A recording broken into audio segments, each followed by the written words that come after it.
Hello, everybody. And just like always, we're here not a minute late. Thank you for coming to the WULFF DEN Podcast. Woo! On YouTube or on Twitch. If you're on YouTube, it'll be later. Yep. How you doing? It's just me. There's more people here. But who could it be? But who could it be? Who would it be this Who week? could possibly be in this room other than Bob? It's me, it's Hannah. Hi. Welcome to the WULFF DEN Podcast. Oh, what a packed podcast we have today. Yes. It's a good thing we had delays because I quickly added some stories I wanted to throw in Oh, there. good. I also have not connected my Discord, so I'll do that right now. We have probably an echo, but we have a couple of things that we need to talk about today. Yes. We have to talk about all these Switch 2 accessories. You know, they made all these Switch 2 accessories before the Switch 2 came out. Yes, which you would think is a normal process. Have them made before the thing comes out so that they can be released at launch of the thing. Mm-hmm. But Nintendo feel a little wacky with this one. So, well, I'm pretty sure we talked like when all of this stuff leaked early. We were like, how are they going to make these without a Switch? They must have. Turns out they're all broken. Every one of them is broken. Yep. And before we get into that, though, there's some free games. Yes. Ladies and gentlemen, we are in July now. It is the first day of July. It is the first Tuesday of July, which means you get some free games if you're subscribed to PlayStation Plus. And starting today, throughout the entire month of July, regardless of which tier of PlayStation Plus you may have, you will get Diablo 4 for the PS5 and PS4, The King of Fighters 15 for PS5 and PS4, and Jusant for the PS5. Jusant. No, I don't Jusant? know. I don't know. I'm assuming it's Jusant. I'm just having a piss. Action puzzle climbing game and a meditative journey to the top of a tall tower. Wow. Okay. Diablo 4, I guess, is a big deal. Yeah. I mean, if you're into Diablo but you only have a PlayStation, now you can play it for free. And then the King of Fighters 15, I don't know King of Fighters very well. I don't even think this is the 15th King of Fighters because they used to do it by year. And then they switched over to entry number, I think. Okay. So it used to be like... There wasn't one every year, right? No. Well, it felt like there was. Okay. Anyway, there's more, though. You got a new GameCube game. Yes! This one's actually pretty huge. Yeah. In a surprise twist, Nintendo is releasing another game for GameCube, Switch Online Plus expansion pack. But it's not one of the big ones. It's Super Mario Strikers. They're a 5-on-5 soccer game. I wouldn't, because the big ones are like Sunshine, Twilight Princess, the Metroid games. Super Mario Strikers is like their late GameCube era sports game because they couldn't get other sports games on the system. Yeah, but this one has a huge following. People love this game. Guess, yeah. I think this is better than the one on the Switch. I think the game version is better than the one on the Switch. Most people do. Even that's hard for me to say because it's such an old game and you think that they would have polished things up in the newer version, but no, this is honestly better in some ways. I think the way something about the size of the field is different in a way that makes this version feel better. Right. So this might be the best version of Mario Strikers on the Switch. There you go. So check that one out. Also, it's Nintendo Switch Online, so you can play online with other people. Yeah. I don't know how that input lag is gonna feel, but we'll see. This game is big too. This is a lot of people's favorite Mario sports game. Yeah, I agree. I think it's I mean, I understand it's not as big as like Metroid, but like if we're talking about top 10, this might be in the top 10. That's it, right? Yeah. That's all the free games you get. We got a special thanks to a bunch of people. Oh, I haven't streamed in a week, so we're going to have a lot of notifications here. Crooked Mind, thanks for the Prime. CM Payne, thanks for the 14 months. Dragon Armor, thanks for the 59 months. Why do I feel like I just saw you guys? Probably because I had dinner with you. Holy Lettuce, thanks for the 29 months. Had an ad jump scare when I tuned in. Lol. Thanks for the content. Here's my Bezos money. Thanks so much. Chris Laddish, thanks for the subscription. Piano Ninja, thanks for the 100 bits. King Wizard, thanks for the 33 months. Long-time listener, first-time commenting. That's not true. I just wanted to let you know it's the first of the month. Thank you. Sure is. Thank you. We got there.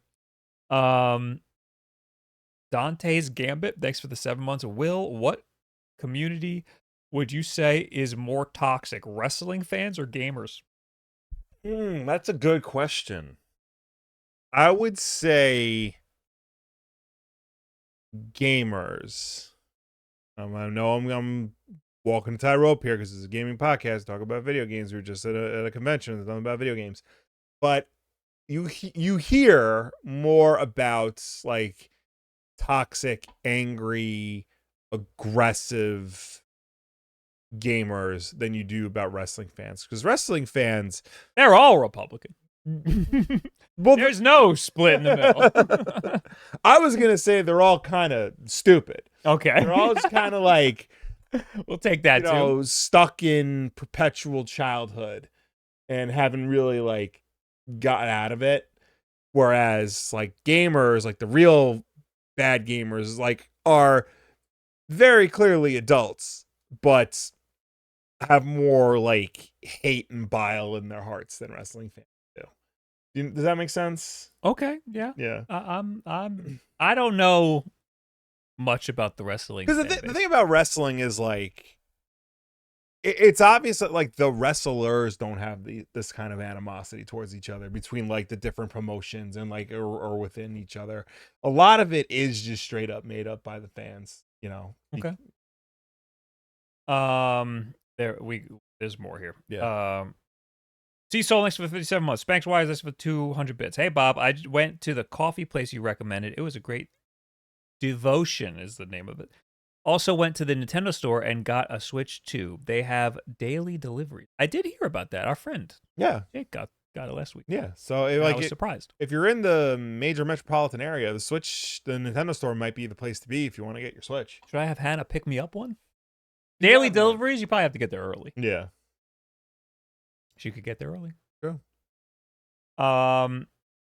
Snake Eater, thanks for the 38 months. 2 months. 2 more months until Delta Snake Eater. I did the thing Bob hates and pre-ordered it to get access 2 days early. That sucks. Oh, fuck you. I am excited for that game, though. I was just thinking about it. You know, I was thinking about the ladder sequence. Oh, yeah. That's going to be really cool to see. Yeah. How they do that. Scott the Sloth, thanks for the 10 months. BB Retro, thanks for the 41 months. Ninja First Class, and thanks for the 6 months. Holy hell. All right. Main topic. Which 2 cases? Why they be bad? Yeah, so Dbrand did an oopsie. You know what?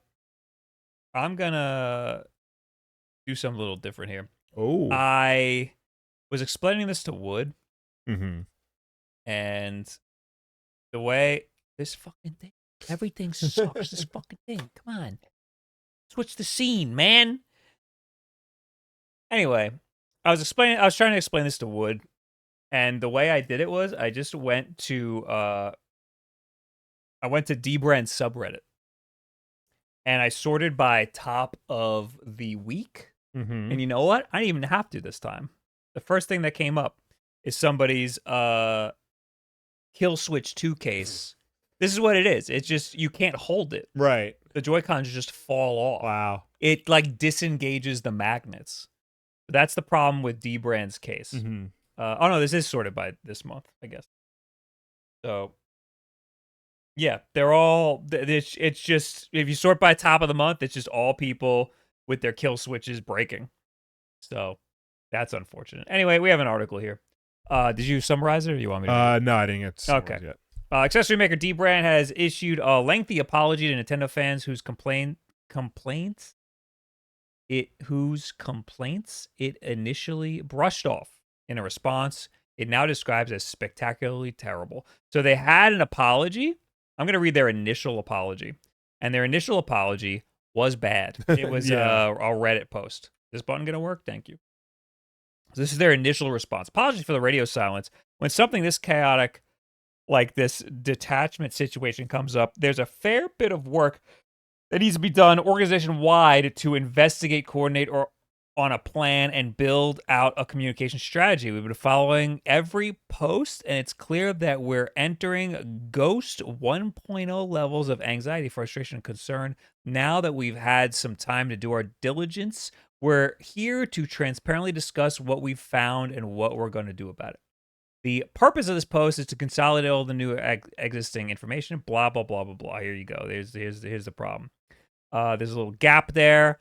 Without this gap, if you try to twist the Joy-Con controllers, the principal leverage would make it easier to detach. So this is by design on the Nintendo Switch. There's a little gap there so that instead of breaking the Joy-Con off, they will just pop off. But when you add these little cases to it, I guess it increases that leverage and makes it easier to pop off. That small lip slots right into the sub-millimeter gap between the Joy-Con and the console. Without this lip to clip around the inner edge of the Joy-Con, there would be nothing keeping the grip attached to the Joy-Con. Quite literally, it would just slide off under normal use. You can see an example of this in different Dbrand 2 cases. Nintendo Switch 2 cases. So this is what happens when you ship a product and you don't actually put it on the product that you made it for. Yeah. First and perhaps most importantly, we should clarify, in order for detachment to occur in the way that users have expressed concern over, all three of the following conditions must be met. You are specifically holding onto the console from only the Joy-Cons in such a way that your fingers are making no supportive contact with the main console, and you are holding the Switch 2 with only one hand. And your Switch 2 is held more parallel to the ground than not. They did what Apple did with the iPhone 4 and said, you're holding it wrong. Yes. So don't hold it like that if you spent all this money on us. How much is this case? It's like $60, right? I'll also add that this case does not fit in the dock. They don't have anything. This is a very lengthy Reddit post. They don't have this here, but it doesn't fit in the dock, and they know it doesn't fit in the dock. So when you buy this thing, it comes with an attachment that sits outside of the dock. It's like a USB-C extension, and you put it in that. Yeah. So the whole Switch sits in front of the dock, and I think that is pretty stupid. It's $60. Okay. Flat. Now, does that extras come with the attachment? Yes. The dock attachment. Yes. Okay. Honestly, not terrible. If you want to pay $80, that comes with a travel cover and stick grips. And $100 comes with screen protectors. Okay. Honestly, that's not as bad as I thought it was going to be. Right. But that was the initial response, and people were obviously not happy because people told them that they had to hold it differently. So now they've issued an apology on the apology. Yo, dog, I heard you like apologies. As per IGN, not one of them. I'm skipping all over the place. Okay. Dbrand said the issue of detaching the no. We want to skip over that. We want the update.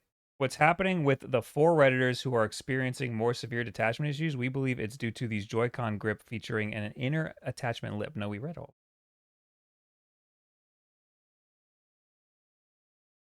This is why I let you read the article.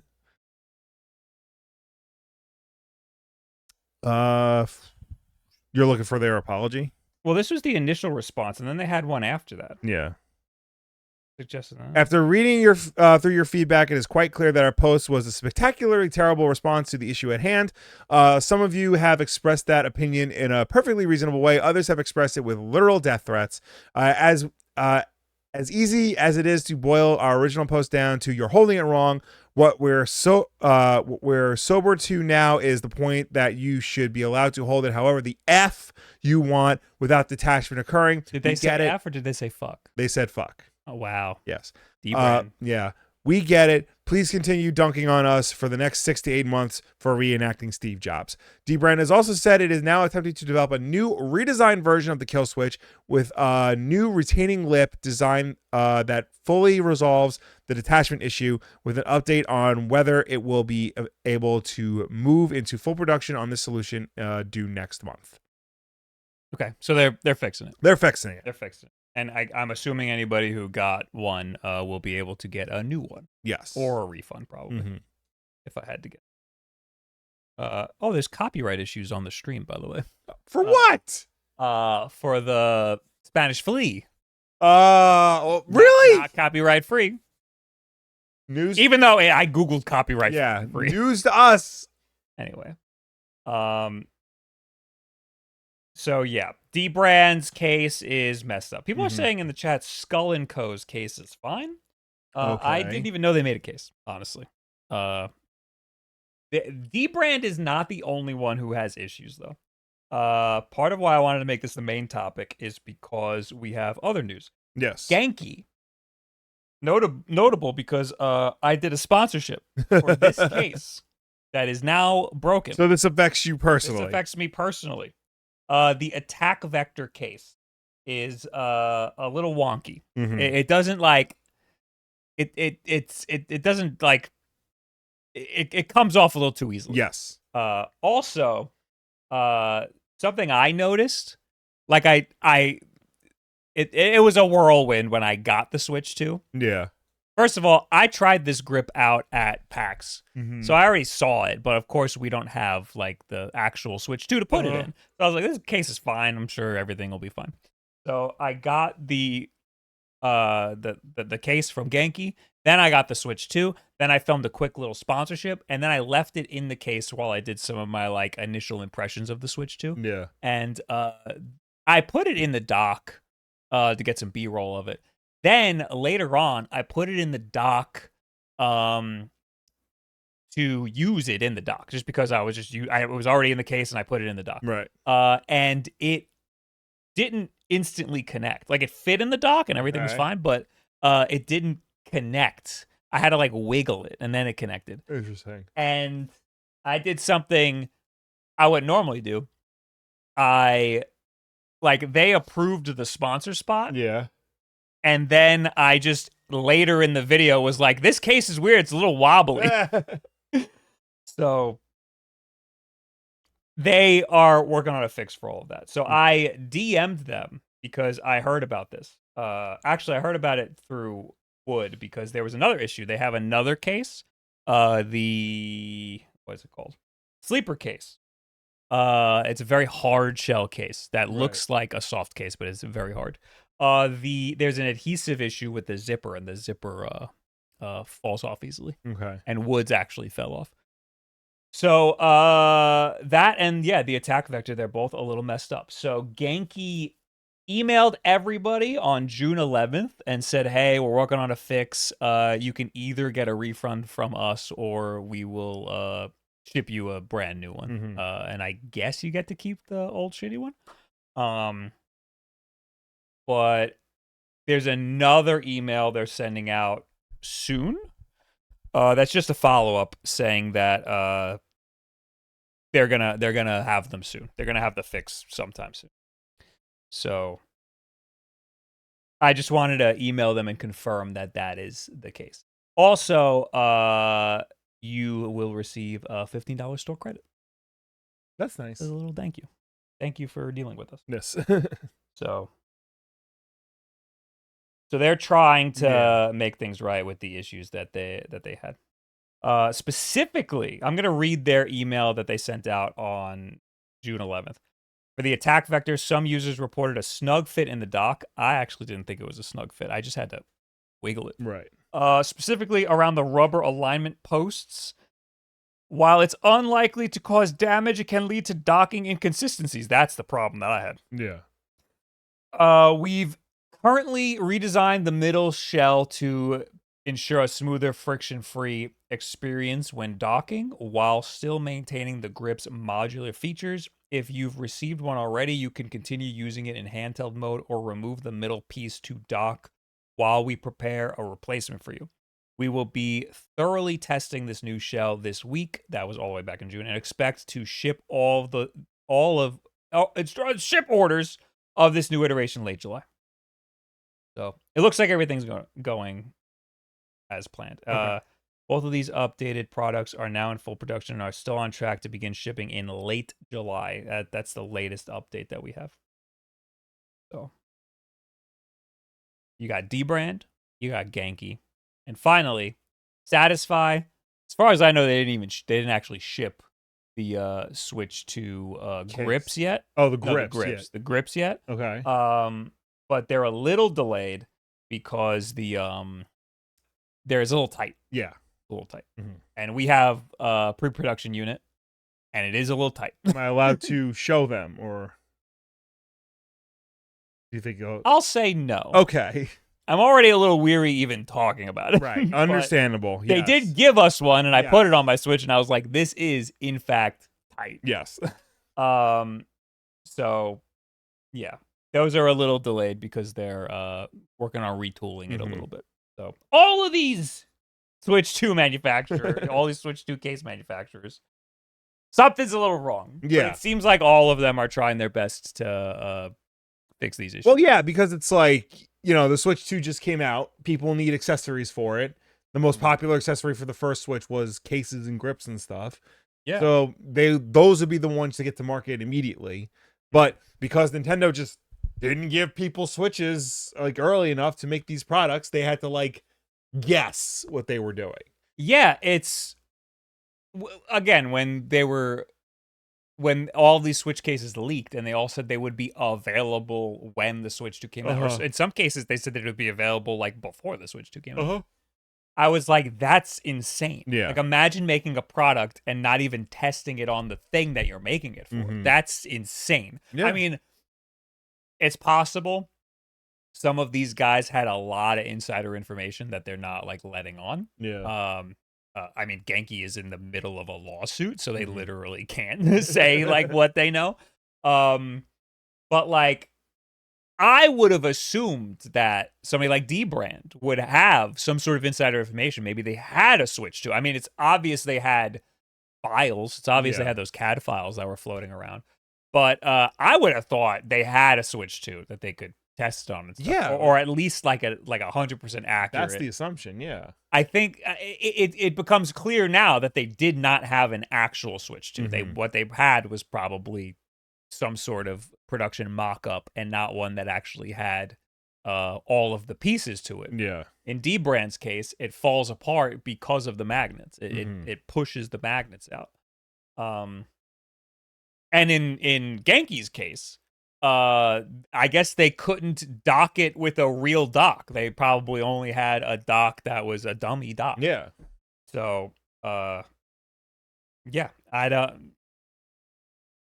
And in Satisfye's case, it could be the paint. Like, it could be something as simple as the paint, which I think is something that happened on I think the Animal Crossing one, or there was one Joy-Con where the paint was like too thick. Yeah, and like that's the tolerances we're dealing with. Yeah. The type of paint used will affect the case that you put on it. I mean, if you're Nintendo, you probably don't care about your third-party manufacturer. Not these third-party. Not these, no. But like, that sucks because now their reputation takes a hit.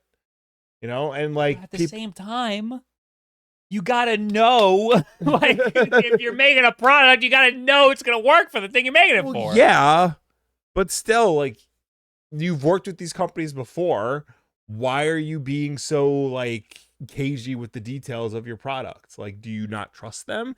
If so, like, they had to have had something in order to get these things out for launch. So Nintendo must have worked with them at some point. This does only hurt consumers by not working with all these people. I understand to some degree, though, they do not want to have leaks, and I completely understand. Yeah. And that's reasonable. But people are going to make stuff anyway, and you need to play along at least a little bit. Yeah. So work with them in some way. Be like, hey, we'll give you one a little early, but not that early. I would even take that. Like, if it's a week late, like, okay, well, at least I know it's going to work.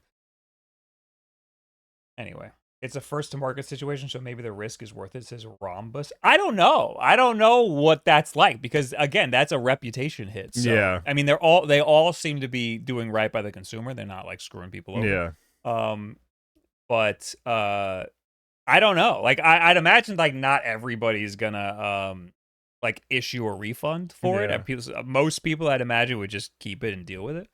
But that's not good for your brand. I would be surprised if any of these manufacturers did this on purpose, like are like cool with these issues, like being first to market with the issues. Yeah, I doubt it. I'm sure Satisfye and Genki are like scrambling to try and figure something out. Dbrand's like, well, whatever, man. Well, no, Dbrand and Genki seem to have figured it out, and Satisfye is just delaying it. They're the least problem. Right.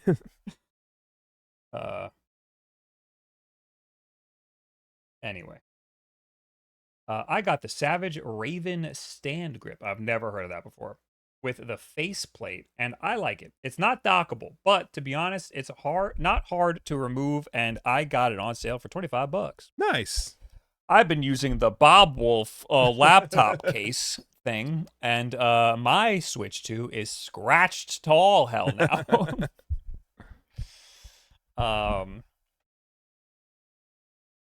Anyway, can you dock a Switch 1 into the Switch 2 dock? No. I tried to put the Switch 2 in a Switch 1 dock. That doesn't work. And that doesn't work. And the Switch 2 cannot go in a Switch. No, I'm sorry. I tried to put a Switch 2 in the Switch 1 dock, and it doesn't work. Okay. The Switch 1 cannot fit in a Switch 2 dock because of the Joy-Con. If you take the Joy-Con off, I haven't tried that, but I'd imagine it won't work. Mm-hmm. Is there any actual shipped grips for the Switch 2 right now that actually work properly? Well, people are saying Savage Raven and also some other bullshit. I forgot what the other one.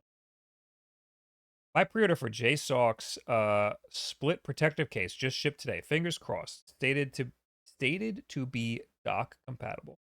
JSOC's, I hear bad things about them as a company. Interesting. I heard this weekend I heard a lot of shit being thrown their way, and I don't want to say too much about it. That's interesting because when you search on Amazon for like, especially for Steam Deck accessories, they're like #1 with a bullet. Yeah, they're right there, like all your Steam Deck needs. But apparently, like I guess that should have been a red flag that they were just immediately there. Yeah, there's apparently they're not great.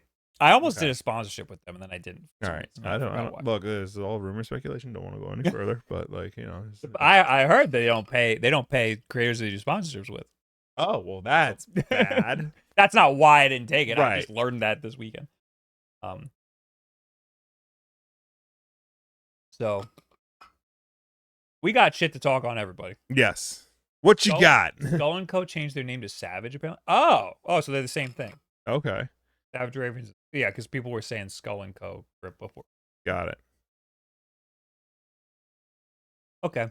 Well, that's it for the Switch accessories. Yes. The moral of the story is wait a little bit. Yeah. Don't get things immediately. Like, it's very tempting to like get a new product like a Switch 2 and then just get everything with it immediately. Yeah. Wait a little bit. Yeah. Get the Switch 2. No problem in waiting. You can just play with it right out of the box with all the stuff that's in it already. You need a game. Yeah. That's about it. And then eventually get the stuff. Like the SD, another thing's the micro SD Express. Yeah. You can use the internal storage for a little bit. Yeah. Then go for the micro SD Express when you fill that up. Where do we leave off? Akuhime-sama, thanks for the 10 months. It's been a while since I've been free when you go live. How are you doing? You can have my Bezos money too. Well, thank you. Thank you. Thank you. Give us all the Bezos money so that they don't have any money to do dumb James Bond casting decisions. Scott the Sloth, thanks for the $200. Any recommendations for Switch 2 travel cases? No. Oh. So travel case. There was one that everybody recommends. It's like $20. It's like significantly less than the Nintendo one. Okay. How much is the Nintendo one? It's like $60, isn't it? What? Yeah. Do you mean like the big one with like no, like the thin one? That's $60? Yeah. This is what I do with my Switch 2 or any PC handheld that I have. I put it in either the Genki satchel. I don't even know the name of it. The Genki satchel thing. I put it in that or the TomTalk satchel that's made for the Steam Deck. Mm-hmm. All my PC handhelds fit in both of those, except for the Lenovo Legion. No, that one fits too. The Go S, I think it fits in it. So, I two satchels: TomTalk satchel or the Genki satchel, and I put that whole satchel in my backpack. The Power A Slim case is $20. The RDS Industries Game Traveler Deluxe case from Target is $20. The official Nintendo one that is buried on their site for a reason. I wonder what that reason could be. Carrying case, and it's not telling me the price. I see, $40. That's a lot. That's a lot. Yeah. So you're better off just like getting whatever cheap thing you can find at your local Target or Walmart. It is just a case. Yes. And H3, thanks for the gifted sub. Switch 2 fits fine in the OEM Steam Deck case. That's interesting. The Steam Deck case is technically two cases. The Steam Deck case is massive. It is very big. Spot sent out an email if you cancel your order, but if you didn't reply to the email, they won't cancel it. What? And assume you are going to take the offered Joy-Con grip replacement. Who's Spot?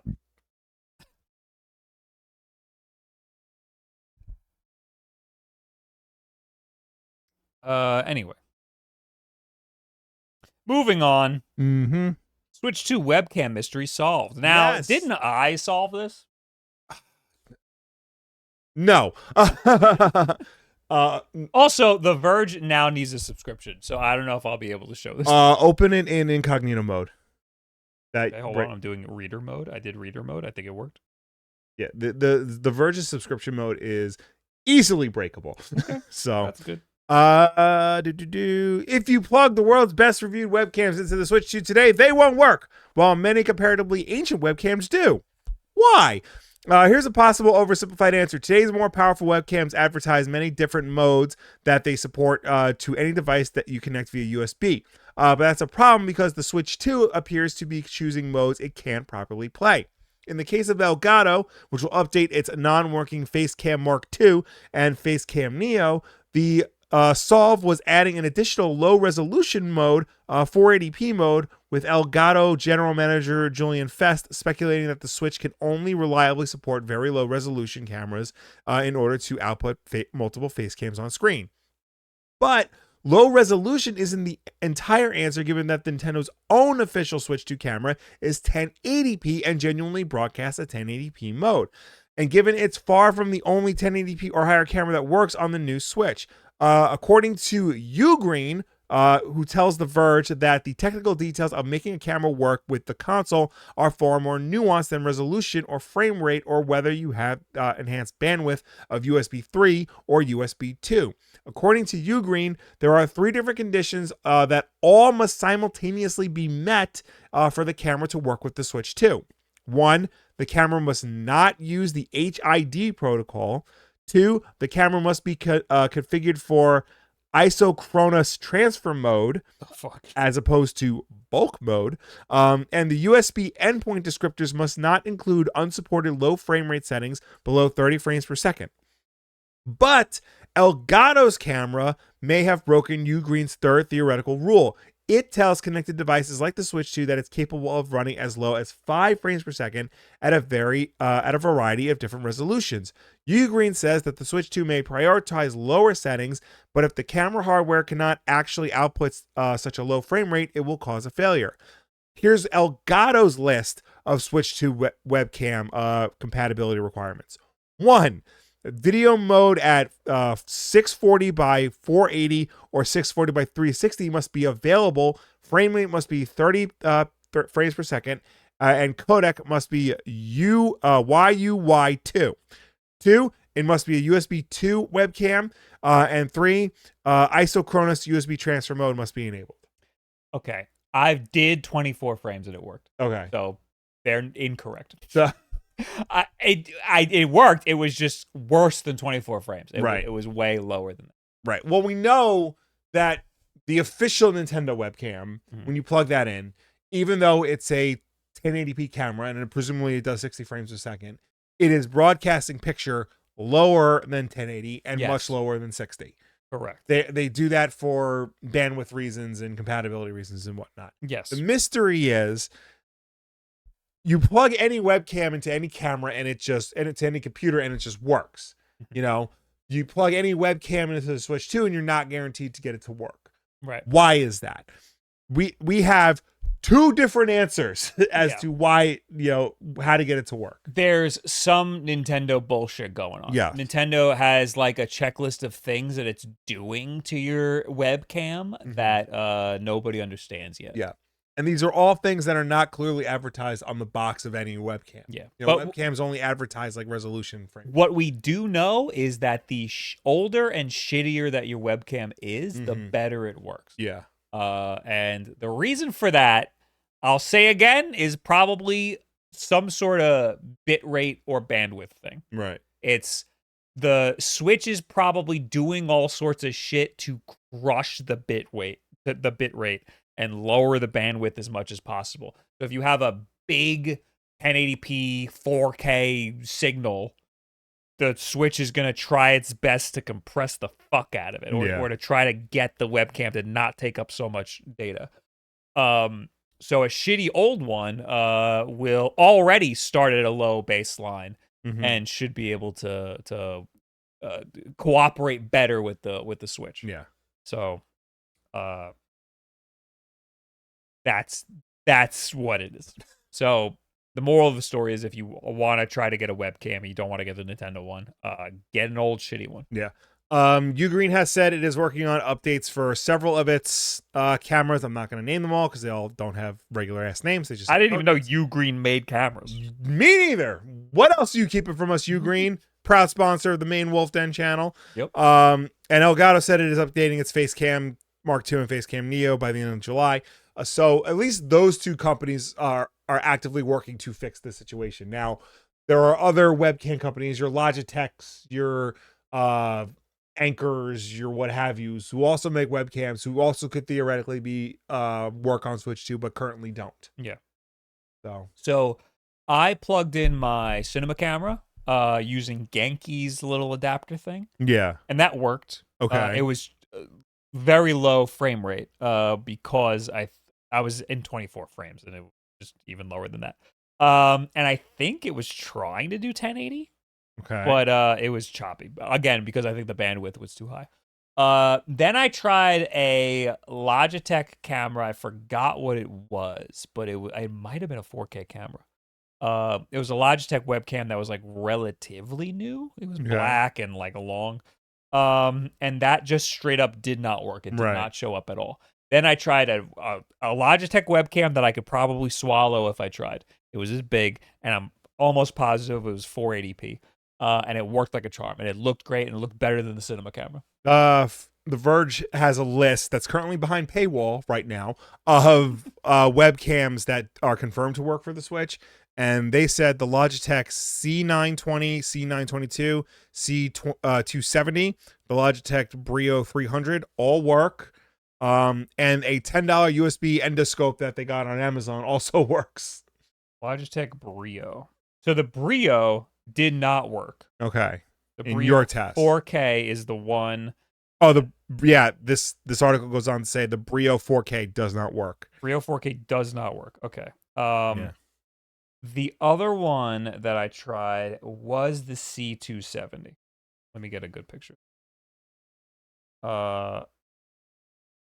This guy right here, the C270. This one did work. Yeah. This is 720p. Okay. Maybe there's an older version, but whatever, it worked. And this one worked great. So yeah. Now I got a weird aside that has nothing to do with this. Any USB webcams that work on Windows 95? May I ask why you No. need it? Okay. Logitech Color Quick Cam. Oh, the Quick Cam. You know the Quick Cam? Oh yeah, that's your classic. Half of our audience doesn't know what that is. Wait, I know what that is. I want this. Is it actually USB? Brand new, never used, $22. I mean, I'm sure you could find an adapter for it. It's probably a serial port that you can. I think I can. I want to. I'm trying to hook it up to that weird Windows 95 computer that I have. Oh yeah. And it does have a lot of weird ports that it can work. Oh my god! Now in color, the most popular color camera for personal computing. Which Quick Cam is that? Quick Cam VC. Quick Cam VC. Easy to use video conferencing. Images. Oh, you're in luck. It's USB. Hell yeah. Probably USB 1. That it needs to be. Yeah. It needs to be USB. Like shit. It needs to be shitty USB. Anyway. All right. Anybody else? Next news. We got. Oh, how about the backlog? Backlog! Backlog! Backlog! Backlog!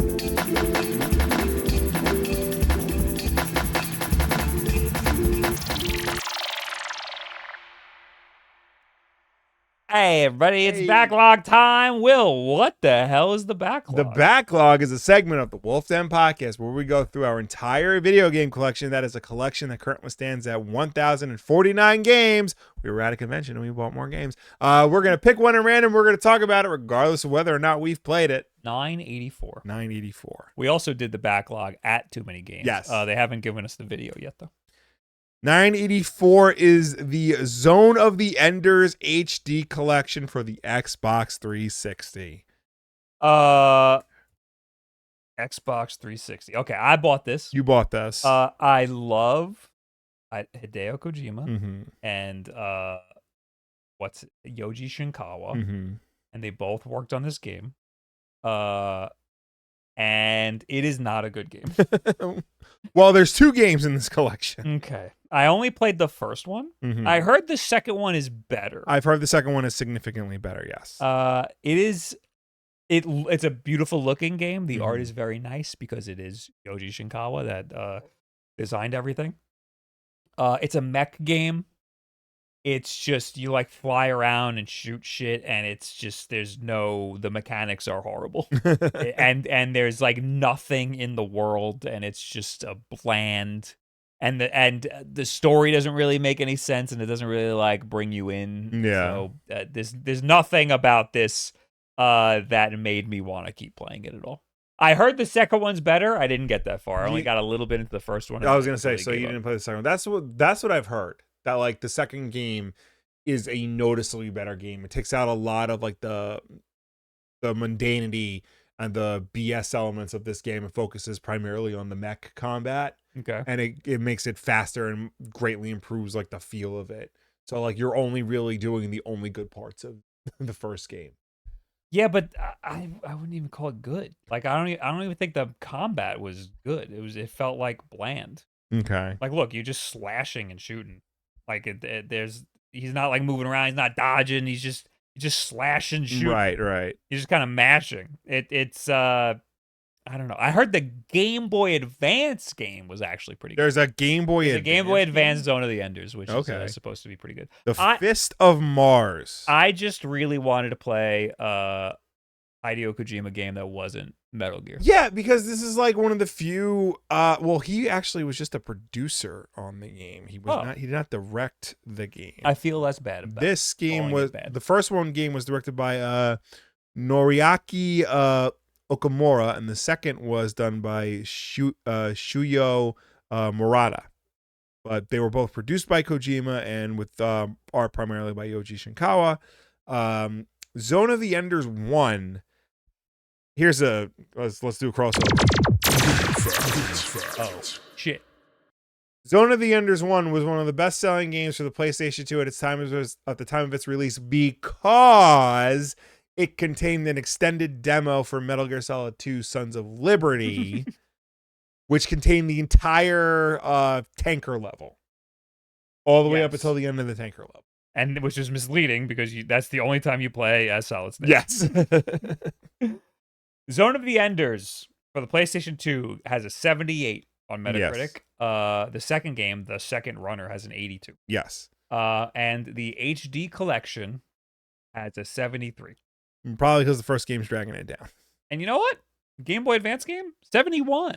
Oh. I thought it would have been better. Yeah. So yeah, I'm just gonna say, don't even bother. Unfortunately.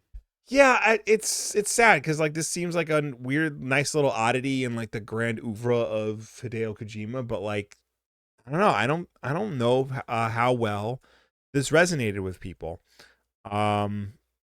Even the HD collection, according to Wikipedia, has some issues with it and on a technical standpoint, which is weird because the Metal Gear Solid HD collection was fine.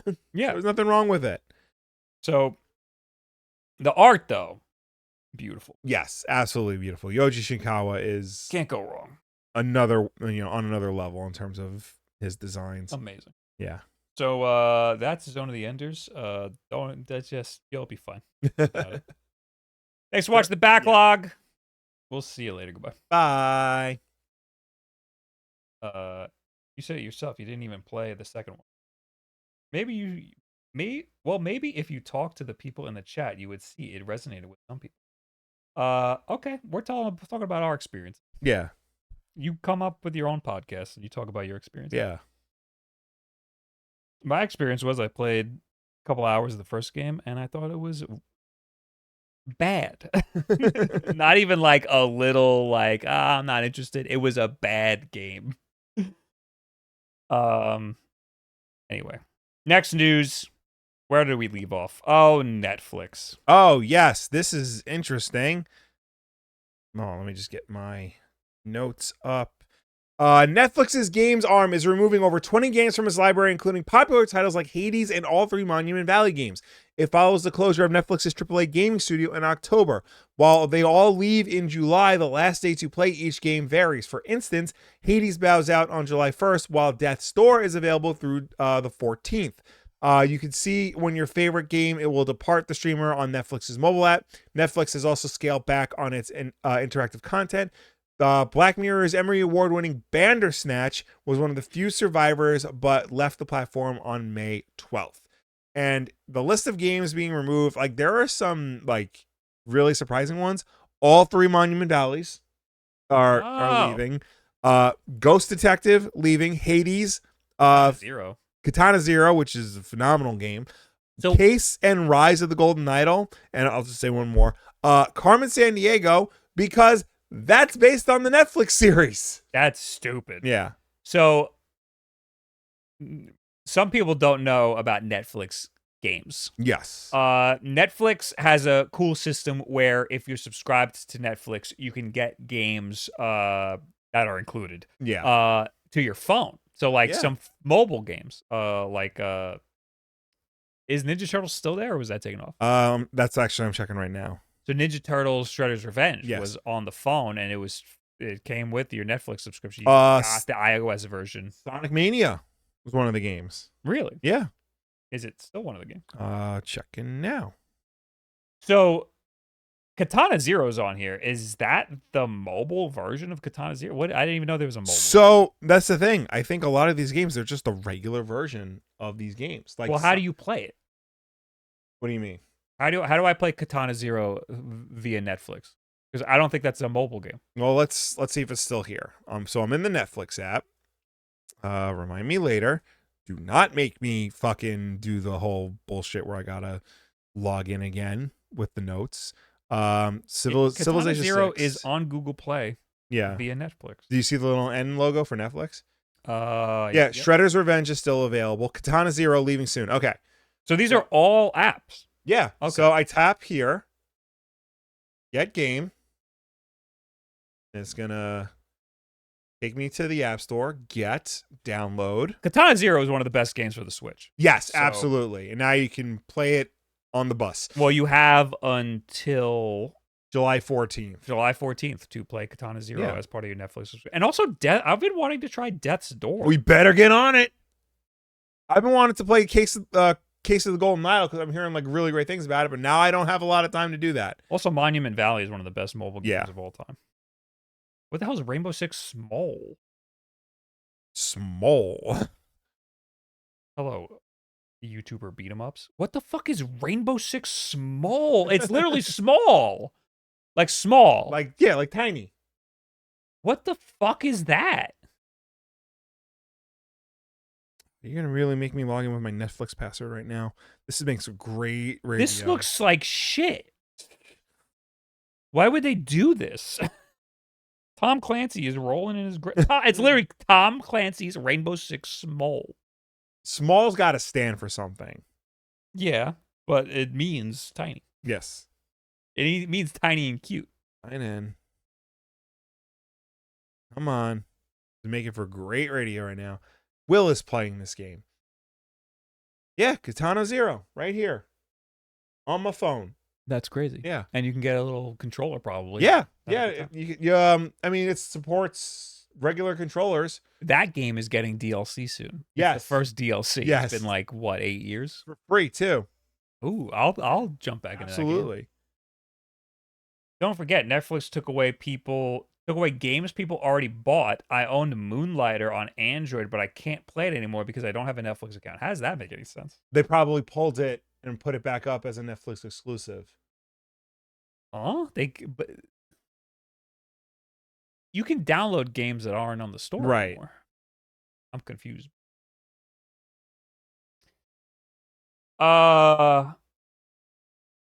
Would every time you say something in the chat, I'm getting a shared ban info. You were banned by Scootish, so I'm keeping my eye on you. Yeah, so the site you can play with the.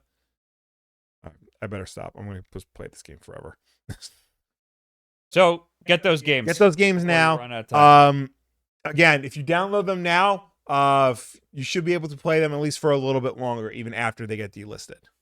Yes. Hey, thank you for the subscription and beat 'em ups. Oh, hey, it's my two brothers. How you doing? Oh, hey. So good. How are you? Oi, oi, oi. That's Aussie for hello. Gilgamesh, thanks for the 4 months. Forget to use the Prime subscription. Next news, Xbox 360 update. Yes, as spotted by True Achievements on June 25th, some players on the Xbox 360 subreddit shared news that their old consoles look a bit different when they booted them up. To their surprise, Xbox has updated the nearly 20-year-old Xbox 360 to fix an issue with game thumbnails and box art stretching out and looking weird. That's nice. What's less nice is that the console now has more ads on it. The dashboard now sports 2 different ads for the Xbox Series X and S on the home screen. One of these ads is just a picture of the new consoles. The other one is a QR code. If you click on the ads, they do nothing at all. Neither ad even says Xbox Series X or S or lists a price or anything. The best guess is that Xbox wanted these ads to be something they don't have to update or Xbox wants these ads to be something they don't have to update for a long time, if ever, so they just slap a QR code on the dashboard, allowing them to tweak the web page it sends you to instead of having to update a 20-year-old console again in a few years. I think that's totally fine. Yeah, I mean, imagine booting up an Xbox 360. Yeah. And you see this, oh, there's a new console? Yeah, but it's just showing that this is the new one. But if you go over to it and you try to click on the picture, nothing happens. It doesn't take you anywhere. It doesn't take you to a web page where you could like buy the console or learn about the console. Same thing with the QR code. You have to like actually take out your phone and scan it. Yeah, well, it is an Xbox 360. Yes. I mean, I'm not expecting much. I'm not going to buy the new Xbox from my Xbox 360. There could have been a classier way to update. I mean, obviously, they're not going to have ads for like the latest stuff on there, like you know, your Halo 3s and whatnot.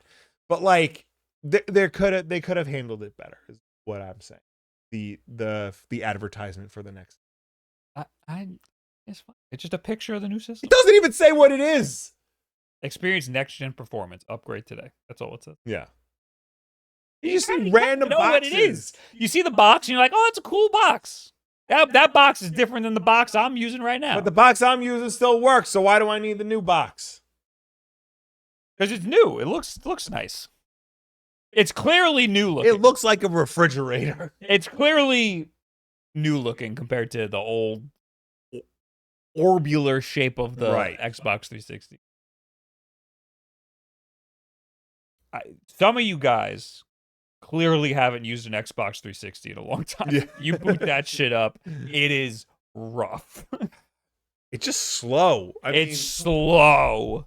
It doesn't look... Everything about it is slow. It does. I mean, aesthetically, it's not that dissimilar from what like a Series X or even an Xbox One is. You know, aesthetically in what way? It's still got like the flat squares. Oh, the UI. Yeah, yeah. I don't mind the UI. Yeah, but moving around it is rough. Right. Yeah, so it was a little slow, aren't we all? Now we are.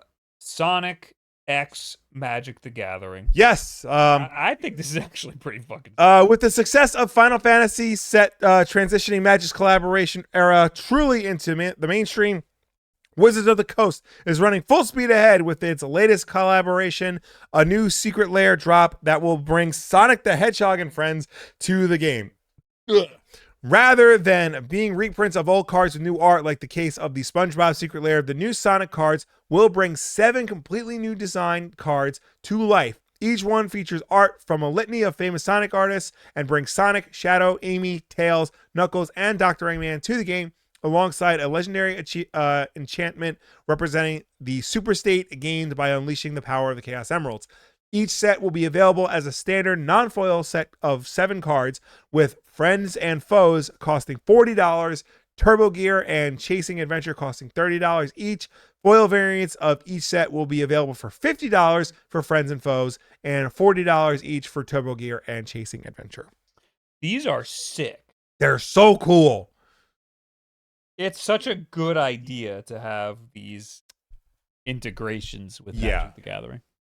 Yeah, absolutely. I mean, I always forget how popular Magic the Gathering is. Like, you would think this would be something to make it even more popular, but like, it doesn't need to be more popular. It's already so popular. I have zero interest in Magic the Gathering. Yeah. You just made me interested by putting Sonic. I know. If you do it looks like they're going to do a Spider-Man one. I think they did it already. Like, I could get into Magic the Gathering if I could like whip out a Sonic and a Spider-Man card. Yeah. You know? That's pretty sick. Do they do digital? Is there a digital Magic game? And can I get Sonic cards in that? Think so. I gotta go back to my phone. Spider-Man was last year. Okay. Ethel, thanks for the 68 months. Really, most fans say otherwise. What? Do people not like the Sonic integration? Of course. You know what? They're gonna be like, "You're making my Magic too mainstream." Yeah. You know, get all these normies out of here. Not making other people happy. Yeah. There is Magic the Gathering Arena. Now, can I get a Sonic card in Magic the Gathering Arena? Can I build my deck out? Magic the Gathering to be Arena. Licensed cards. Because I don't want to go to a card shop. Yeah. And have to play with the normies. I mean, Target sells Magic cards, but are they going to sell these? Javinol, thanks for the Prime. Secret Lair tend to be more limited and expensive compared to normal cards. Yeah, it looks like it. I mean, premium for a licensed card. I mean, $40 for a pack of 7 cards feels like a lot. You know? Yeah, but it's Sonic. Did you see that art? Mm-hmm. It was sick. Some Secret Lair sets have digital codes in the pack. No idea how to tell which ones, though. Somebody get a Sonic Secret Lair pack. Yeah. Somebody get a Sonic pack and tell me. You basically get the set. Oh, it's not a pack. You just get all the cards. That's kind of lame. Okay. I want to gamble. Podcast Sonic polls. Can I get them on Amazon? I mean, let's be honest. We might have to become friends with somebody at Wizards of the Coast. Spider-Man pack. Yeah. Transformers? Well, Wizards of the Coast is owned by Hasbro. So that makes sense. I'm going to be a Magic the Gathering guy. Oh, great. Careful, it's a dark path. First you play Magic the Gathering, then you wind up becoming a shitty vice president.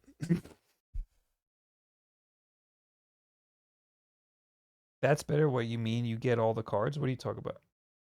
Oh yeah, but you lose the mystique of being like, yeah, I got the Chaos Emeralds. Yeah, that's the whole. I thought that was like part of the appeal of like games like this. I'm not trying to play the game. I'm trying to gamble. All right, next news. Fans are upset that Mario Kart has a patch. Wow, we don't have anything more to worry about in this world. Nope. Mario Kart version 1.1.2 was released, and patch notes from Nintendo state that it has adjusted courses selected in random when selecting next course in a wireless versus race. While confusingly phrased, this change looks to be a deliberate move by Nintendo to nerf the game's random course selection option when playing in versus mode, something many fans had used to opt out of the intermission tracks whenever possible. Intermission tracks is a fan term for the often long stretch of open world players must travel to get from their current location to another nearby course before playing just one lap. It's these nearby courses that the game will usually suggest as options for the next race, meaning players typically must play an intermission track alongside the random option, which alternatively picks a course from elsewhere. Fans had been using the random option to deliberately skip intermission tracks where possible, hoping instead to be transported to a faraway course where they are plonked at the next starting line. In these cases, players are then given the classic 3-lap Mario Kart course experience. Now, with this change, random also picks from the nearby courses the game suggests, meaning faraway courses are no longer guaranteed to appear, and the intermission tracks are now more likely. As a lengthy thread on the Reset Era forum states, the change goes against how many players want to play Mario Kart World Online, with the ability to consistently play 3 laps of a course in versus mode rather than only 1 lap after a long open world drive through the intermission track. Nintendo seems to have made this decision in response to player behavior, as anecdotally at least, the use of random options seems to be on the rise, and now the patch is prompting a backlash. The change will likely also make Mario Kart World's brilliant Rainbow Road track even rarer. The users note, perhaps World's best course, it is only accessible from the game's main open world when selecting its specific Grand Prix, meaning fans hoping to play it online must rely on the random choice option and hope it eventually gets picked. Wood in the chat says, I thought this complaint was silly at first, but it does legit make it almost impossible to get a normal 3-lap race online. Now the versus mode just feels like a mini, less fun knockout mode. Now, I played Mario Kart World. Mm-hmm. I have no idea what this is. This seems like really complicated. I think basically fans are upset that they have to go through like the entire open world just to get to the course they want, and then they only get 1 lap. So I know that there's like a mode where you play a series of races. And between those races, you drive to the next race. Yes. I'm asking you, did I ever play that mode? I don't remember ever driving to the next race. During like when a race would end, I would just sit there and play with my phone until the next race started, and then I would just appear on the course. So I don't know what that mode is or how to get into it. Yeah, I mean, what I'm gathering is that... Yes, you did. It just isn't super clear what's happening. So did I just like warp to the other track? Because I was sitting there on my phone? Right. I mean, it sounds like people just want classic Mario Kart.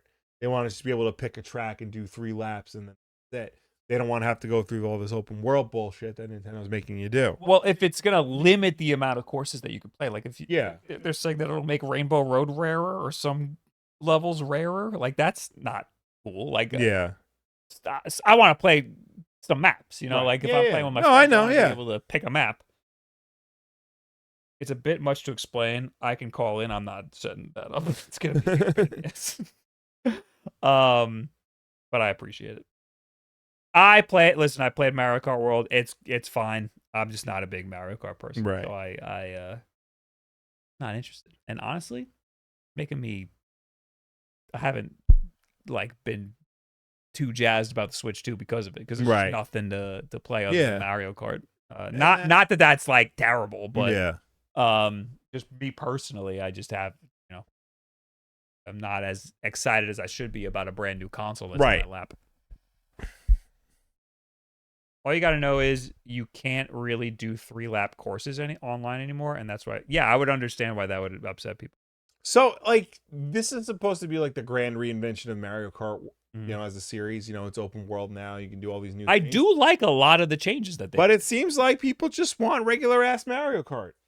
I mean, there's always going to be the purists who are like, I want Mario Kart the way that I had it already. Yeah. I think that most of the changes are for the better in this new Mario Kart. This, though, is a change from how the game launched. Like, this is how... Yeah. Like, Mario Kart World was one way, and now Mario Kart World is another way. Yeah. It's not like this is a change from Mario Kart 8. This is this is Mario Kart World being changed. Yeah. So that's a problem, and I understand why people would be upset about that. Anyway, I do like Mario Kart World. It's probably my favorite Mario Kart, but that's not saying much. I do not like Mario Kart by and large. I am a little interested in some of the time trials people have been doing. People are speedrunning some time trials, and it does look fun to do that. I just haven't been, I haven't really had a lot of time. Right. Anyway, more news. These are like, we can do these next two Resident Evil ones pretty quickly. Resident Evil. Yes, we got info on Resident Evil 9. For example, where's Leon? Why isn't Leon in the game? Whenever Leon's not on screen, the other characters should go, where's Leon? During the Capcom showcase for June 2025, the developer publisher explained why Leon's not in the game. We always thought about making Leon the protagonist, a developer said during the showcase, but making a horror game based around him is difficult. He wouldn't jump at something like a bucket falling. No one wants to see Leon scared by every little thing. That's true. So he's actually quite a bad match for horror. Grace, meanwhile, the current protagonist, is said to be an FBI analyst who is trained with guns but must learn to overcome some of her fears over the course of the game's story, as she's initially introverted and easily scared. So, Leon, possibly the best Resident Evil character, he's been the protagonist of 3 of the games, 2, 4, and 6.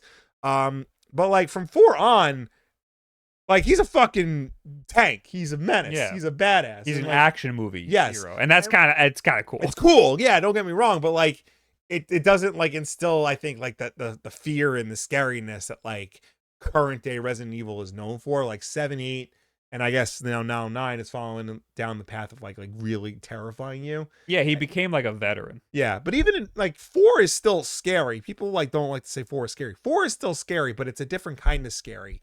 One that's more attuned to like a faster pace game. And Resident Evil seems to be slowing down, which is not a bad thing. Yeah, I think they did a good job with Resident Evil 4, how Leon is there's still like jump scares and stuff. There's still things that like can scare you as the player, but like you feel like you are capable of handling it because Leon's such a badass. Yeah. So, but I think that's okay. I think, seeing Grace spin kick a zombie or give him someone a suplex would be a little weird. But there is still rumor that Leon might appear in the game. So maybe he's like what Chris Redfield was in 7. He's just like a cameo. Whatever. That would be cool too. I'm sure that's what it's going to be. More on Resident Evil 9. It was almost an open world in a revealing developer diary video. Resident Evil Requiem director Koshi Nakashini introduced a brief look at this now canceled earlier version of the game where multiple protagonists can be seen in an action-heavy gunplay. Ultimately, however, Capcom ditched these ideas to focus on the Resident Evil franchise's horror roots, its developers said. When it arrives next year, Requiem will be a single-player game and offline only. You might have heard some of the rumors, Nakahashi said. These things like an online Resident Evil or an open world Resident Evil, which we spent some time experimenting with, but in the end, although we had some interesting concepts, we realized that it wasn't what fans want to see or play. So we went back to the drawing board and created what led to Resident Evil Requiem. I would like a more linear Resident Evil. Yeah. Because, I mean, I'm open world's fine, but like I just want to plow through the game. Yeah, I think like open world, like you think open world, you think like your Grand Theft Autos. And well, I'm thinking specific. I know that open world has a connotation to it, but when I hear open world Resident Evil, I'm thinking like Resident Evil 2, how it's like it feels open world, but it's really not. Like you get locked into certain like sandboxes. Yeah, but the sandboxes are really big. I would compare like Resident Evil 2 to more like Metroid. In a way, it's more like a Metroidvania where like you can like go through the building like at your leisure, but like it's cordoned off, you know. It's well, you have like the mansion, you have the underground, then you have like the facility. So like there's different like I'm calling those sandbox, right? You know. Yeah, but that's different from like a complete open world where like you can like go all across town and like possibly hop in. I don't know like how conducive that is to like a horror experience. Yeah, it's like a pseudo open world. Yeah. And that's what I would think. But that has you doing like a Metroidvania thing where you're like running around back and forth and backtracking a lot. So and that's in my old age, I'd much rather just have a linear experience. Yeah. And but I think like a Metroid style is like as far as you can go with like the game open, because you could still keep it curated without like getting lost in like the vastness of it. Right. Okay.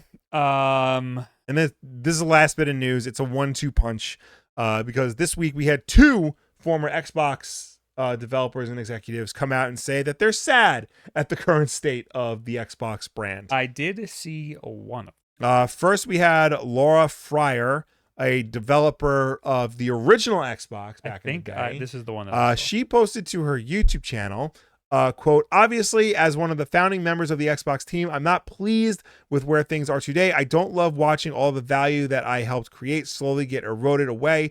I'm sad because from my perspective, it looks like Xbox has no desire or literally can't ship hardware anymore. So this ROG Ally partnership is about a slow exit from the hardware business completely. Personally, I think Xbox hardware is dead. The plan appears to be to just drive everybody to Game Pass, and let's be clear, it has a lot of value. I'm thinking that might be why they decided to charge $80 for Outer Worlds 2, and here's the thing, maybe it will work. Yeah, I mean, he's right. Yeah. I think people are using this as like a gotcha, as like a, look, see, Xbox is dead.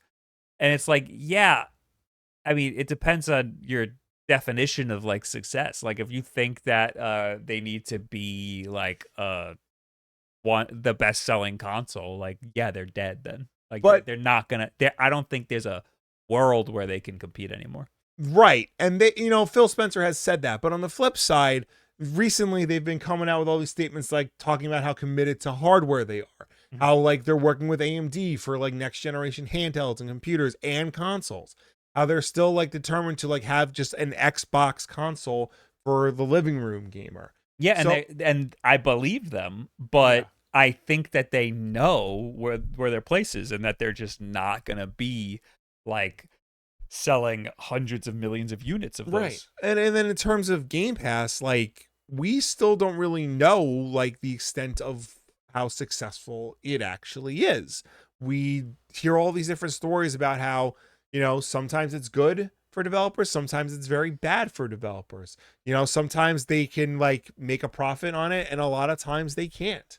So we're all basically, because it's much like Netflix, like they don't tell us what the metrics are. They just say it was successful or it wasn't. They said Hi-Fi Rush was successful and they closed down the studio. Yeah. I don't know. I think that it must be successful for Microsoft because they're shifting their whole brand to be that. Right. But for developers, I don't know. Like if you're under the Xbox umbrella, I'm sure it's fine. But if you're a developer that's being like launched day one on Game Pass, it's a huge gamble. Well, I don't even know because I think Indiana Jones did better on PlayStation than it did on Xbox and PC, and that launched day one on Game Pass. Well, that's the thing. Like, did it do better, or are they just not including Game Pass sales? Right. Also, like, releasing stuff on other platforms, putting it everywhere is the best option. Right. So that game did really good, no matter across the board. So like they're just switching the software, and they want their hardware to be accessible and as easy to play as possible. They want you to funnel into their software. Right. So having you play however you want. Maybe that's a handheld made by Asus. Maybe it's your fucking laptop with an Xbox controller. So they're making their own little corner of the industry, and they're trying to figure that out. And I don't think that's necessarily a bad thing. And on the heels of that, of Laura Fryer's comment, we have Mike Ybarra, formerly of Xbox and former Blizzard president, tweet out, tough to see Xbox confused about what it is and what it should be. Some great people are still there. They have to figure out what needs to change, and fast. I'm a big fan and will always bleed green. I should get that checked out. Cheering the team on from the sidelines, pick your lane and stick to it. Yeah, he's not wrong. I do think there is some confusion about what Xbox needs to be. Are they going to be a third-party developer? Are they going to be a game service platform? Are they going to be a hardware platform? Like, what is the best course of action for Xbox as a brand? Yeah. I don't think they even know. I think they're just trying out a bunch of different things. But what everybody knows is that what they've been doing has not been working. Right. So they're in a transition period, and we're just seeing if the transition works. And it's not like Nintendo after the Wii U, where like their next console is make or break. It's fucking Microsoft. It's one of the top 5 biggest companies in the entire world. Yes. So like they'll be all right. Yeah. Anyway. That's it. I don't have a tweet of the week. I haven't been on Twitter. Gasp. I was looking for like a while before the stream. I don't have one. And you know what? Fuck Twitter. Yeah. So you don't get a tweet of the week this week. I'm so sorry. We'll just talk to you guys now. Yeah. Let's start with people who left comments on last week's Wolf Den Podcast over on the YouTube channel, youtube.com/Wolf Den Podcast. I do have some notifications too, though. We have Samps with 21 months. We have War Machine. Thanks for the 18 months. And that's it. Last week's Wolf Den Podcast, we got B-Cell, who says, I'm of the camp if it's a game key card, buying the shop when it's on sale. Otherwise, I'll buy physical every time. I'm of the camp if it's a game key card, then I guess they'll wait and buy game on the eShop when it's on sale. Yes. Okay. I mean, the benefit of the game key card is that you can sell it or you can buy it used. Yeah. But otherwise, I think digital's fine. Buying it digitally is fine. David Peterson says, I have no problem with Pauline swapping out a dress for a pair of Jankos. That's true. Yeah. Because, well, Pauline's a kid in this. Figure it out. I do, however, have a problem that she doesn't have a wallet chain, a pair of Doc Martens, a worn-out Deftones t-shirt, and neon-dyed hair. That needs to be rectified. That's a very good point. She is 13. And she's got to be a little bit rebellious. Yeah. So, I mean, we'll see what happens when the final game comes out. Maybe she turns to Cranky Kong and is like, I hate you, Dad, and runs away. Yep. We don't know. Caleb Fox says, me and my girlfriend just watched through the original Star Wars trilogy for her first time. She absolutely loves the Ewoks. Do y'all know of any other show/comic/games that feature Ewoks in a major way? Boy, do I have news for you. Oh, boy, There's a movie. There's 2. There's 2? There's 2, and there's an animated series. They're all on Disney+. There's 2 made-for-TV movies. You have Ewoks, Caravan of Courage, and the second one, I believe, is The Great Ewok Adventure. Both of them feature Wicket. Both of them are really bizarre. I've only ever seen the first one, and it is something, let me tell you. And there is an animated series from the 80s. The Ewoks talk in English. That might be a little weird for you, so avoid that. Those are your main Ewok things if you want to get into that. Battlefront 2 on PC/Game Pass. Ewok Hunt. This is Gilgamesh. I don't even want to know what that is. No. Odd Assembler says the games that get in during launch have an advantage over if they were released later. I think that explains Cyberpunk. There just isn't much more available. Cyberpunk, I think, only has such an advantage because they worked so hard on the Switch 2 port. Yeah. Like, if they just farted something out, it wouldn't be as... But I mean, Street Fighter seems to be doing pretty decent. People are talking about it, but, like, that's not, like, as technically, like, impressive as the Cyberpunk one. Yeah, I think it's... And again, like, Cyberpunk was, like, marketed as the showcase piece for the Switch. Yeah. This is what the Switch 2 can do. Nightshade says, out of context question, is it better to raw dog the shower or raw dog the poopin' for meditative purposes? I tried raw dogging a poop one I time. can't raw dog a poop. I almost killed myself in the stall. I need something to do. No, like, you need to sit for a little bit. Yeah. The shower, like, you got things to do in there. Yeah. You got a job. Yeah. And the poop, there's only one thing, and you got to wait for it to happen. Yeah. So, yeah, raw dog and poop, no thank you. No, I need something. That's it. Yeah. Anyway. Mm-hmm. Now we're talking to you guys. Yes. In only the Twitch chat because Yeah. I stopped the YouTube chat. Why not both though? Try raw dog and a poop. It just hits different. It's just not the same. Yeah, I'm not into it. I mean, if you are, it's cool, but the main reason it got bad reviews at launch is because consoles couldn't handle the game. What are we talking about? Cyberpunk. Oh. Yeah, no, it got decent reviews on PC, and then it got really bad reviews on console because the consoles at the time, the Xbox One, PS4, couldn't handle it. And part of the controversy was they were advertised for Xbox One and PS4, and CD Projekt Red would not give review codes for those consoles, only the PC. And they would only allow reviewers to use pre-rendered footage for the reviews. Yeah, it was a it was a huge shit show. It was a huge mess. Yeah. There's a lot more to it than just the game performed poorly on console. Thoughts on third-party studios struggling on the Switch 2? Personally, I think it's a mix of not enough people buying game key cards and the studios opting not to get the 64 gigabyte cards. Honestly, we talked about this last week. That was the main topic of last week's episode. To summarize, I think that it's none of that. I think that's just what everybody likes to talk about. Yeah. I think that no one has a Switch 2 yet. I mean, like, the Switch 2 sold a lot, but, like, that's not what people are, like people aren't buying up Switch 2 software. Yeah. Wait till the holidays, and then I think software will start selling, like, a lot. Edward Bova, Bob, what is your hot take on Nintendo's latest announcement? Nintendo says, but I didn't. Yeah, we should have talked about this. No, I don't think it's news. Nintendo said they're going to adjust prices in Canada. Right. And we don't know if it's going to be more expensive or less expensive. They just said they were adjusting prices. Yeah, so I don't think that's news. Like, tell me when it goes up or down. Okay. Also, it's Canada. Yeah, they're not a real country.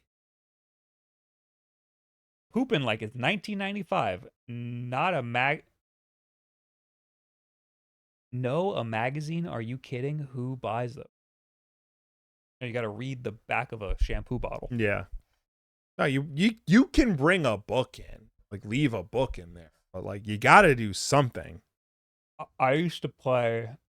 There was a point in time where I played Pokemon Ruby on my Samsung Galaxy. Yeah. Yeah. That was my pooping. We had Game Boys. You bring the Game Boy in there. Now I just look at TikTok. Yeah. Junior Moser says USA, USA, USA. Thank you for the prompt. Yep. And Scott the Sloth with the 200 bits. Explain what you mean by raw dogging a poop, please. When you go into the bathroom, you sit on the toilet, and you take your poop, and you have nothing to distract you from it. No phone, no lights, no motor car, not a single luxury. Yeah, you're just sitting there with your thoughts. Mm-hmm. Same thing with the shower. Yeah. We're shower raw doggers, or I'm a shower raw dogger. I forgot where you were. No, I don't bring my phone in the shower with me. I thought about it, but I think last week we were talking about playing music. I've known people who play music, and I've listened to I was watching something, and I wanted to. It was live, so I wanted to make sure I caught some bits of it. So I played it loud in the shower, but I don't make a habit of it. Right, I don't do it often.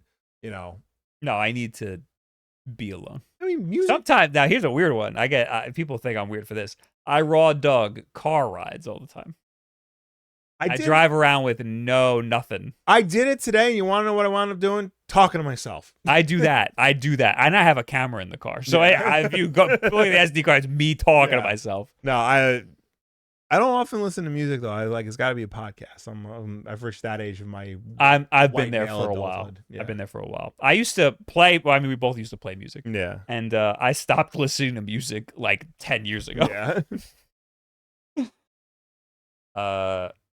Sometimes a quiet ride clears my mind. The shower, I work out things. Yeah. I get in the shower and I come out. All my problems. I figured out all my problems. Some people have shower notepads. Yeah. When I was in middle school, we used to poop Native American style, and we liked it. What the fuck does that mean? That means you sit pretzel style on the floor? You gotta call it pretzel style. Crisscross applesauce is the politically correct way. None of those fancy poop in these. Or maybe he shot in the woods, and that's what he means. Yeah. I love raw dogging in Bob's shower personally. Jackson,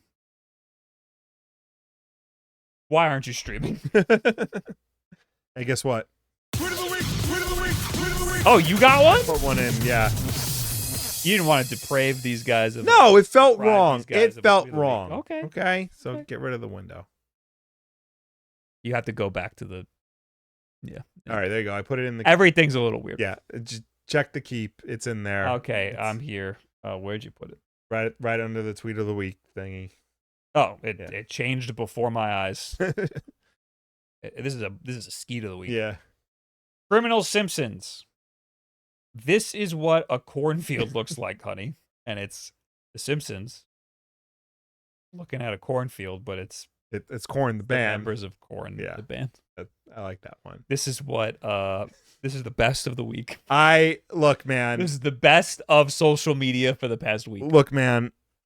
I got my kids into The Simpsons. Mm-hmm. So the Simpsons have been on my mind more so than usual. And they are on my mind a lot. So I almost put this as the tweet of the week, but it's not a tweet. It was a TikTok. Okay. And it was just a woman equating the New York mayoral race to Metal Gear Solid and saying that they want to see so there was something about I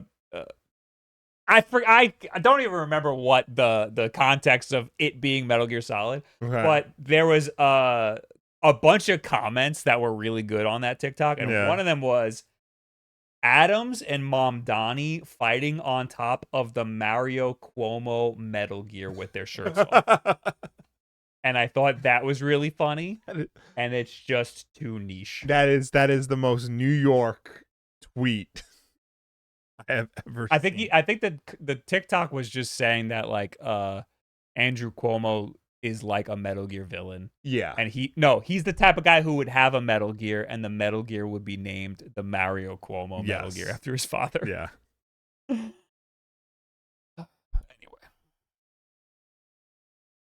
Where are we now?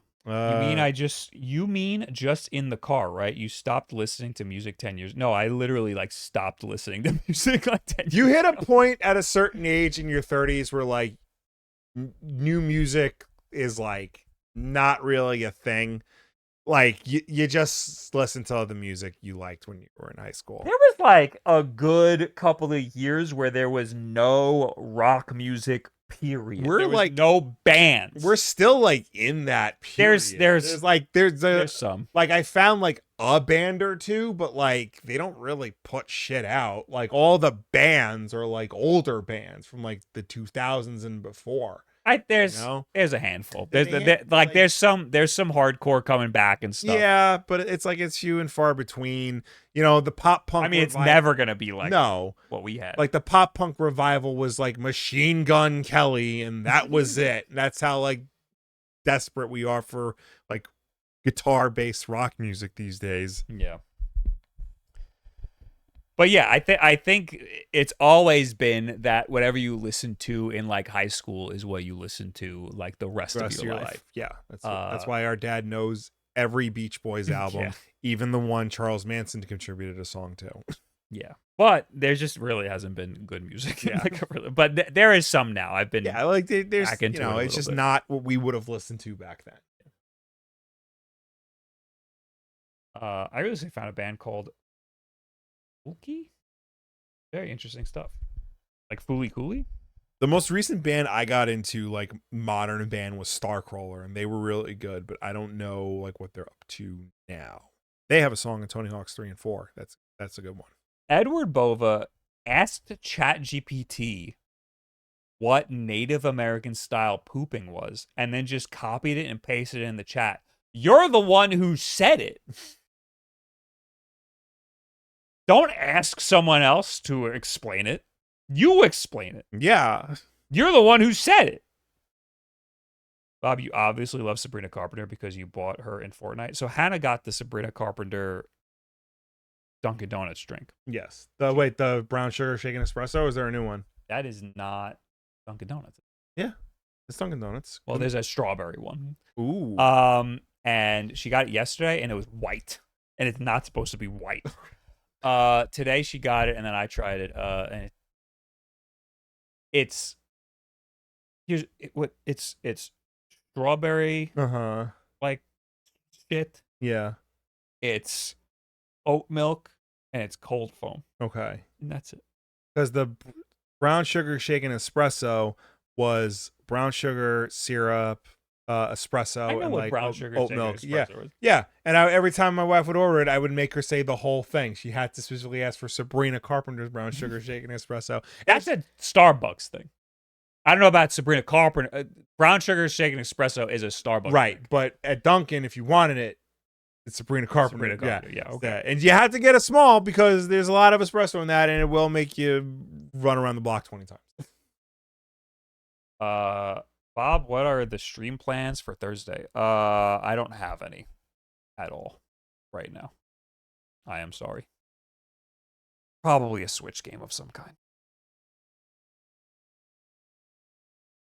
Now everybody's just giving us bands we should listen to. Yeah, Colony House. I listened to the new I mean this was a while ago, but I listened to the new Turnstile record. Yeah. And a lot of interludes. A lot of big long interludes. Yeah. Not hard. I wouldn't even call it hardcore. Like an indie album with like some funk in it. Mm-hmm. Somebody described Turnstile as a Rage Against the Machine if the singer was Sting. And I was like, that is exactly that makes sense. What they are. But it's all right. It's good.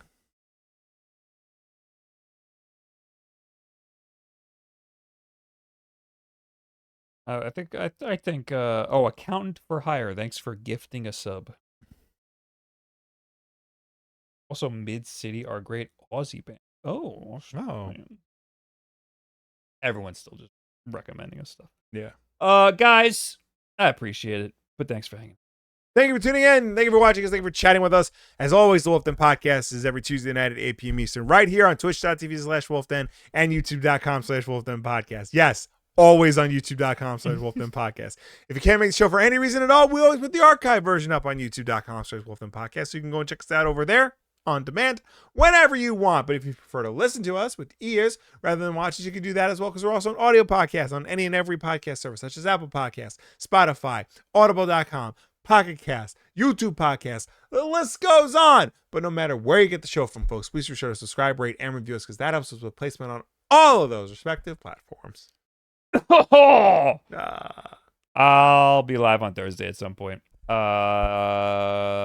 have a video out this week about having a month with the Switch too, I guess. A month already? Been a month? Well, it'll be a month on Saturday. Good goddamn. Thanks for being here. See you Thursday, I think. Goodbye, everybody. Bye.